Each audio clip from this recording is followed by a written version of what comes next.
Chapter 18.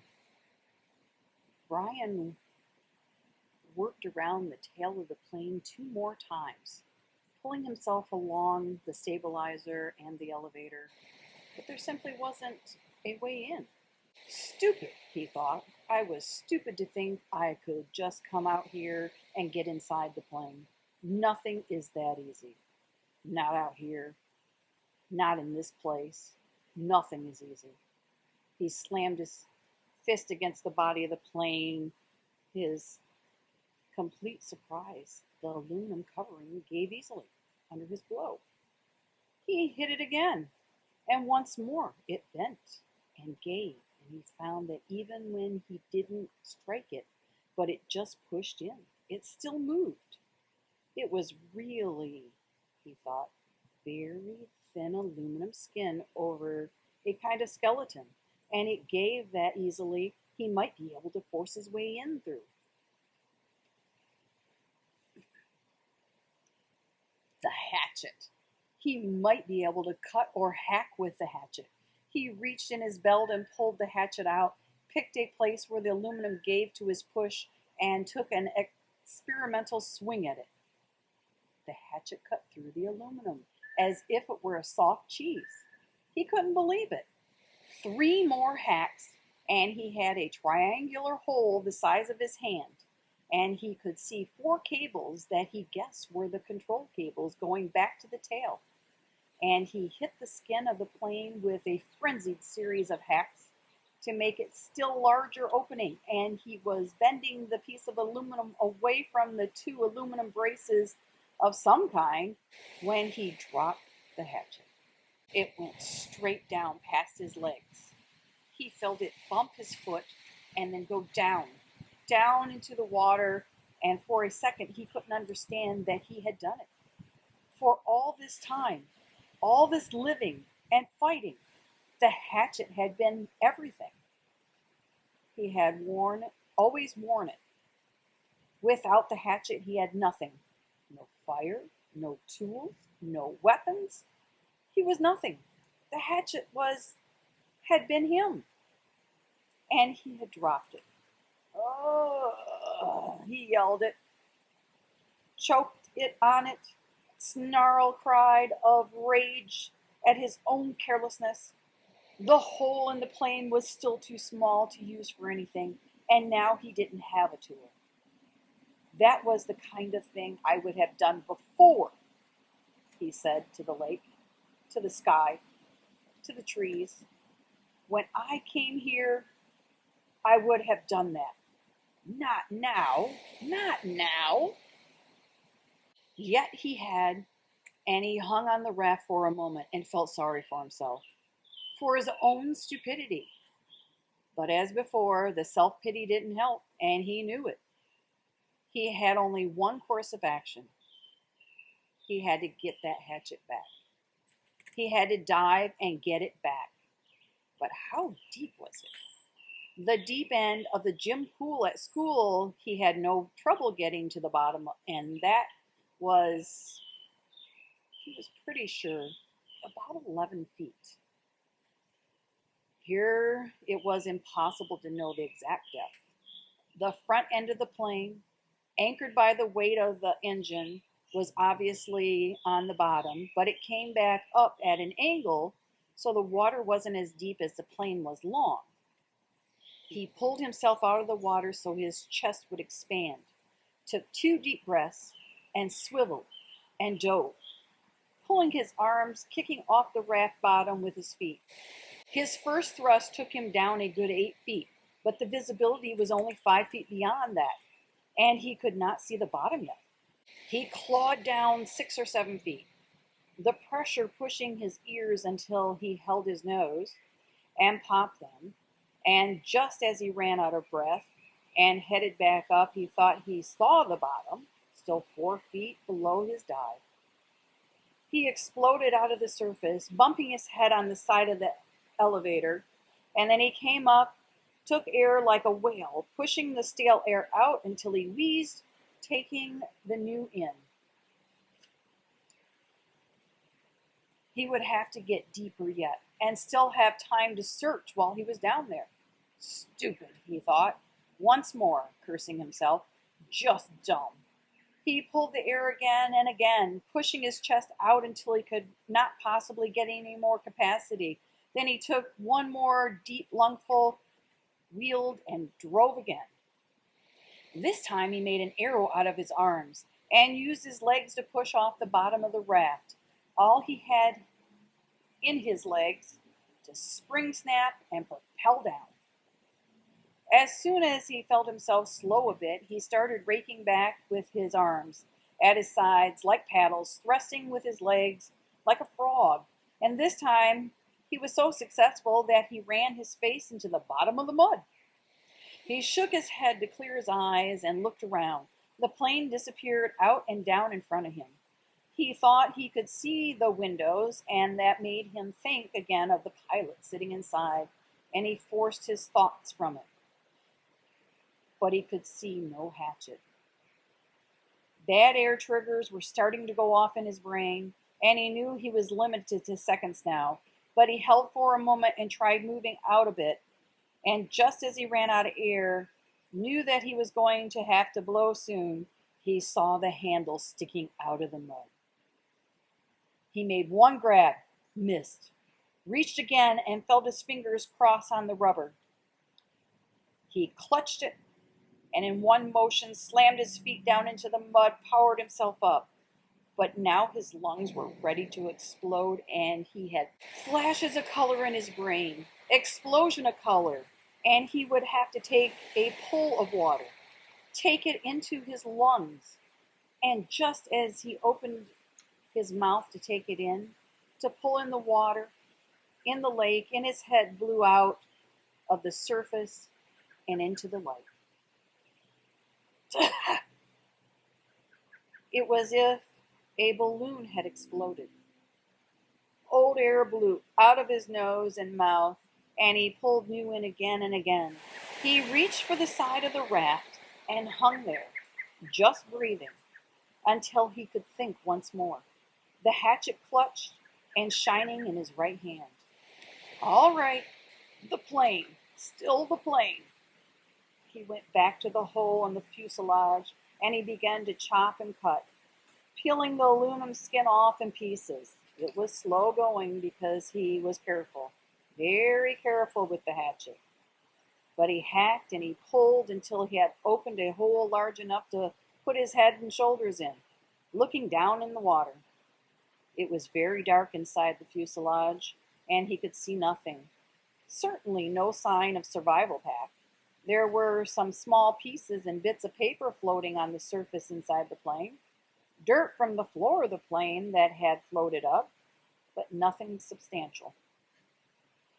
Well, he thought, did you expect it to be easy? So easy that way? Just open her up and get the pack, right? He would have to open it more, much more, so he could poke down inside and see what he could find. The survival pack had been zipped nylon bag, or perhaps canvas of some sort, and he thought it had been red, or was it gray? Well, that didn't matter. It must have been moved when the plane crashed, and it might be jammed under something else. He started chopping again, cutting the aluminum away in small triangles, putting each one on the raft as he chopped. He could never throw anything away again, he thought, because there might be a use for it later. Bits of metal, fishing arrowheads, or lures maybe. And when he finally finished again, he had cleaned away the whole side and top of the fuselage that had stuck out of the water, had cut it down into the water as far as he could reach, and had a hole almost as big as he was, except that it was crossed and crisscrossed with aluminum, or it might be steel. He couldn't tell. Braces and forms and cables. It was an awful tangled mess, but after he chopped some braces away, there was some room for him to wiggle through and get inside.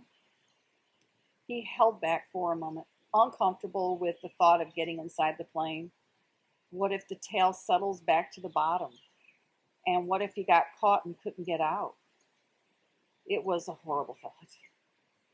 But then he reconsidered. The things that had been up for 2 days, plus a bit, and he had been hammering and chipping on it and hadn't gone down, it seemed pretty solid.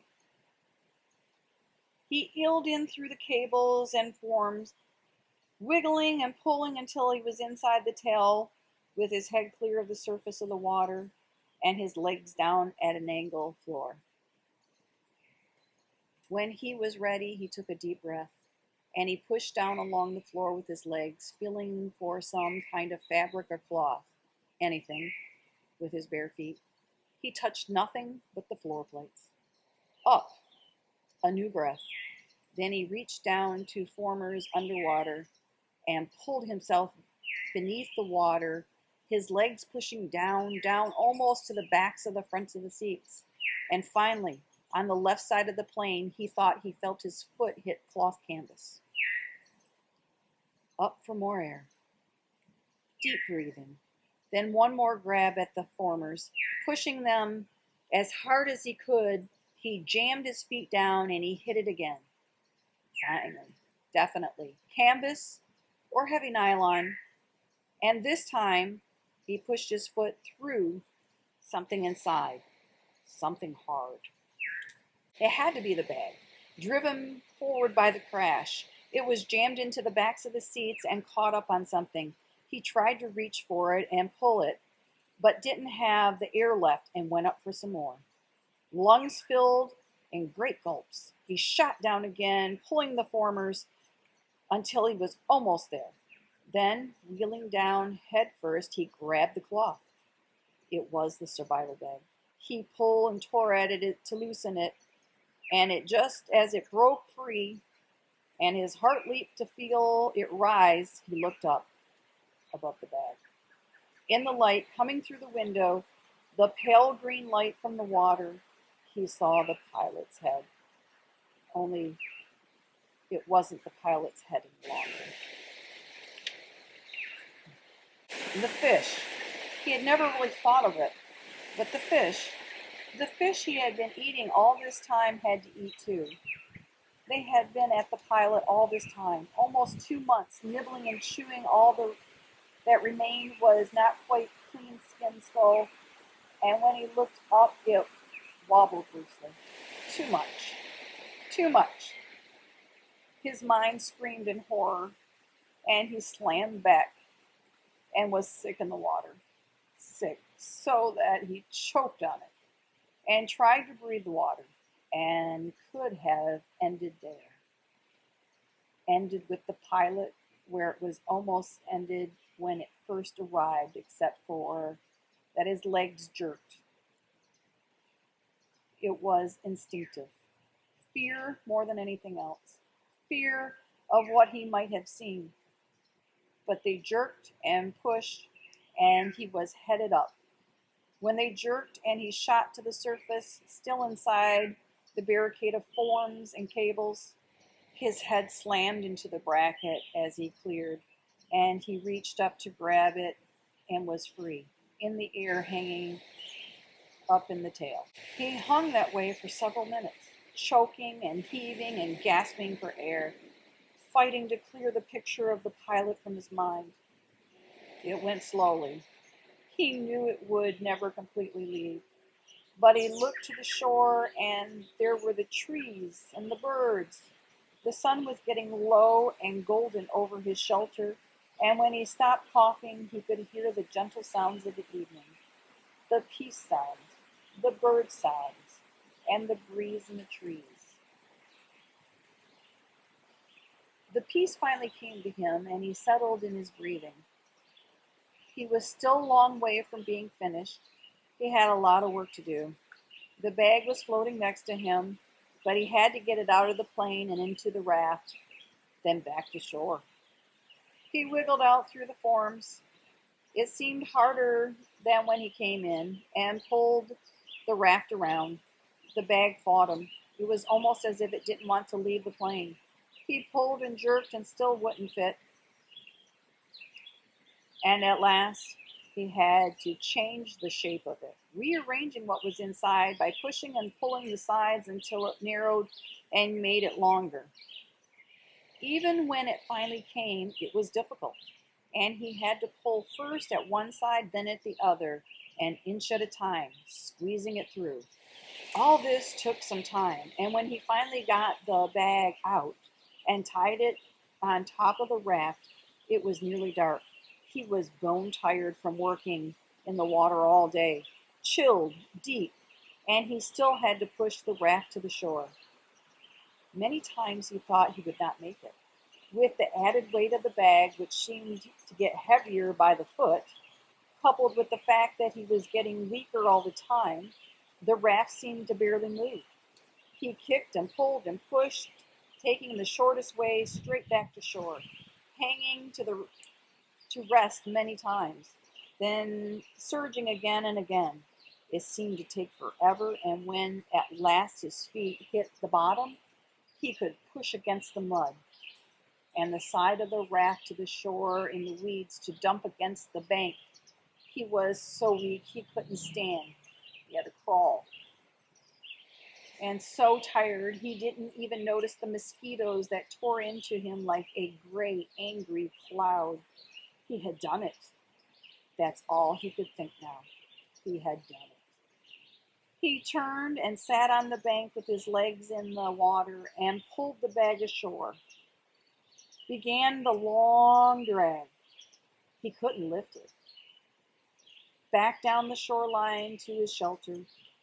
2 hours, almost 3, he dragged and stumbled in the dark, brushing the mosquitoes away sometimes on his feet, more often on his knees, finally to drop across the bag and sleep when he made it to the sand in front of the doorway. He had done it.